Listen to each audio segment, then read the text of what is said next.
राधे राधे। इस परम पावन श्रावण मास की आप सभी को हार्दिक शुभकामनाएं। श्रावण मास प्रारंभ हो चुका है और यह श्रावण मास भगवान शिव की प्रीति कराने वाला तथा भगवान शिव को अत्यंत प्रिय मास है। यह चातुर्मास का प्रथम माह है। इस श्रावण मास की महात्म्य सुनाती हुई दिव्य पौराणिक कथाओं का हम श्रवण करेंगे। हम प्रयास करेंगे कि प्रत्येक दिवस एक कथा का श्रवण करें। आइए सुनते हैं श्रावण मास की महात्म्य सुनाती हुई प्रथम कथा। भगवान शिव सनत कुमार को किस प्रकार श्रावण मास का महात्म्य सुनाते हैं। शौनकादि ऋषि कहते हैं, हे सूत, हे महाभाग, हे व्यासदेव के शिष्य, हे अकल्पस, आपके श्रीमुख से हमने कई व्याख्यान सुने हैं। उनके सुनते हुए हमारे मन की तृप्ति नहीं हुई, लेकिन और अधिक श्रवण की इच्छा बढ़ती जा रही है। तुला राशि में स्थित सूर्य में कार्तिक मास का महात्म्य, मकर राशि में स्थित माघ मास का महत्व तथा मेष राशि के अंदर सूर्य का वैशाख माह का महात्म्य हमने सुना। और इन सभी मासों के जो धर्म है उन सब को आपने हमें सुनाया है। यदि इन सब से अधिक और कोई महिमामयी मास है तो हमें बताइए। कोई भगवत प्रिय धर्म है तो कहिए, जिसका श्रवण कर हम तृप्त हो सके। शौनकादि ऋषियों के इस प्रकार के वचन सुनकर श्री सुलसूत गोस्वामी जी कहते हैं, हे मुनिगण, मैं आपकी जिज्ञासा से अत्यंत प्रसन्न हूँ। सुलसूत गोस्वामी जी ने श्रोता के 12 गुणों का यहाँ बखान किया है। दंभ रहित होना, आस्तिकता, षड्ता का त्याग, श्रवण की इच्छा, विनम्रता, उत्तम भक्ति, ब्राह्मण के प्रति आस्था, सुशीलता, मन की स्थिरता, पवित्रता, अनुसूया, श्रोता के यह 12 गुण हैं। आप सब में ये सब गुण विद्यमान हैं। अब आप सभी ध्यान पूर्वक सुनिए। एक बार सनत कुमार ने धर्म को जानने की इच्छा से नम्रता पूर्वक परम भक्ति से युक्त होकर भगवान शिव से पूछा, हे योगियों के द्वारा पूजे जाने वाले, हे महाभाग, हमने आपसे अनेकों व्रत धर्म कथाओं का श्रवण किया है, परंतु इन 12 महीनों में जो सर्वश्रेष्ठ आपकी प्रीति कराने वाला हो, सभी कर्मों की सिद्धि कराने वाला हो, दूसरे किसी माह में किया जाने वाला कर्म यदि इस माह में किया जाए तो वह अनंत गुना फलदायक हो। हे शिव, उन मासों के विषय में मैं जानना चाहता हूँ। भगवान शिव प्रसन्न होकर कहते हैं, हे सनत कुमार, तुमने धर्म को जानने की इच्छा तथा मानव कल्याण के लिए जो प्रश्न किया है, यह सुनकर मैं अत्यंत प्रसन्न हूँ। हे सनत कुमार, अब मैं आपको एक अत्यंत गोपनीय रहस्य बताता हूँ। आप सावधान होकर सुने। मैं आपकी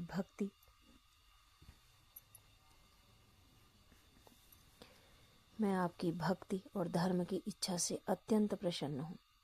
इन 12 मासों में श्रावण मास मुझे अत्यंत प्रिय है। इसका महात्म्य सुनने योग्य है, इसलिए इसे श्रावण मास कहा गया है। इस मास में श्रावण नक्षत्र युक्त पूर्णिमा आती है, इस कारण भी इसे श्रावण कहा गया है। इस मास को नभा भी कहा जाता है। इस मास के महात्म्य गुण फल की गणना करने में कोई समर्थ नहीं है। इसकी व्याख्या करने के लिए ही ब्रह्मा जी ने 4 मुख धारण किए हैं। इसका महात्म्य सुनाने के लिए ही शेषनाग ने 22 मुख धारण किए हैं। इस मास का महात्म्य श्रवण करने मात्र से संपूर्ण सिद्धियां प्राप्त होती हैं। श्रावण मास के धर्मों के फल की व्याख्या करने के लिए भगवान ब्रह्मा जी 4 मुख वाले। इस मास के धर्मों के फलों को देखने के लिए इंद्र 1000 नेत्रों वाले बने और इस मास के फलों को कहने के लिए शेषनाग 2000 जिह्वाओं से युक्त हुए। अन्य मास इसकी एक कला के बराबर भी नहीं है। इस माह में एक भी दिन ऐसा नहीं है जो व्रत से रहित हो, अर्थात इस माह का प्रत्येक दिन व्रत करने योग्य है। जो भी मैंने अभी कहा वह सिर्फ इस मास की प्रशंसा के लिए नहीं है, अपितु आर्त, जिज्ञासु, भक्ति, अर्थ की कामना करने वाले, मोक्ष की इच्छा रखने वाले, और अपने अपने अभीष्ट की कामना कर आकांक्षा रखने वाले चारों लोग, इन सभी को इस श्रावण मास में अनुष्ठान करना चाहिए और इन इस परम सभी को पावन कथा इस का श्रावण जो श्रवण कहा करना कि चाहिए। इस मास में सभी दिन और तिथियां व्रत रहित नहीं है, तो कृपया आप उन्हें मुझे बताएं। किस तिथि में और किस दिन में कौन सा व्रत होता है, उस व्रत का अधिकारी कौन है, उस व्रत का फल क्या है, उसकी विधि क्या रहेगी, किस किस ने उस व्रत को किया था, उसके उद्यापन की विधि क्या है, प्रधान पूजन कहाँ होना चाहिए और जागरण की विधि क्या है, उसके देवता कौन है और उस देवता की पूजा कहाँ होनी चाहिए, पूजन की सामग्री क्या क्या होनी चाहिए और किस व्रत का कौन सा समय होना चाहिए। हे प्रभु, ये सब कुछ आप मुझे बताइए। ये मास आपको आखिर प्रिय क्यों बना, किस कारण से ये मास इतना पवित्र है, इस मास में भगवान का कौन सा अवतार हुआ और ये मास सभी मासों में श्रेष्ठ कैसे हुआ, इस मास में कौन कौन धर्म अनुष्ठान करने चाहिए। हे प्रभु, ये सब कुछ बताइए। आपके समक्ष मुझ अज्ञानी का ये प्रश्न करने में कितना ज्ञान हो सकता है, आप संपूर्ण रूप से सब कुछ बताइए। मेरे पूछने के सिवा भी अगर कुछ बाकी रह गया हो, उसे भी लोगों के हित के लिए आप कृपा करके बताइए। रविवार, सोमवार, भौमवार, बुधवार, गुरुवार, शुक्रवार और शनिवार के दिन जो करना चाहिए, ये भी आप मुझे बताइए। आप सबके आदि में आविर्भूत हुए हैं, अतः आपको आदि देव कहा गया है। जैसे एक की विधि बाधा से अन्य की विधि बाधा होती है, वैसे ही अन्य देवताओं के अल्प देवत्व के कारण आपको महादेव माना गया है। तीनों देवताओं के निवास स्थान पीपल वृक्ष में सबसे ऊपर आपकी स्थिति है। कल्याण रूप होने के कारण आप शिव हैं और पाप समूह को हरने के कारण आप हर हैं। आपके आदिदेव होने में आपका शुक्ल वर्ण प्रमाण है, क्योंकि प्रकृति में शुक्ल वर्ण ही प्रधान है। आप कपूर के समान गौर वर्ण के हैं, इसलिए आप आदिदेव हैं। गणपति के अधिष्ठान रूप 4 दल वाले मूलाधार नामक चक्र से, ब्रह्मा जी के अधिष्ठान रूप 6 दल वाले स्वादिष्ठान नामक चक्र से और विष्णु के अधिष्ठान रूप 10 दल वाले मणिपुर नामक चक्र से भी ऊपर आपके अधिष्ठित होने के कारण आप ब्रह्मा तथा विष्णु के ऊपर स्थित हैं। ये आपकी प्रधानता को व्यक्त करता है।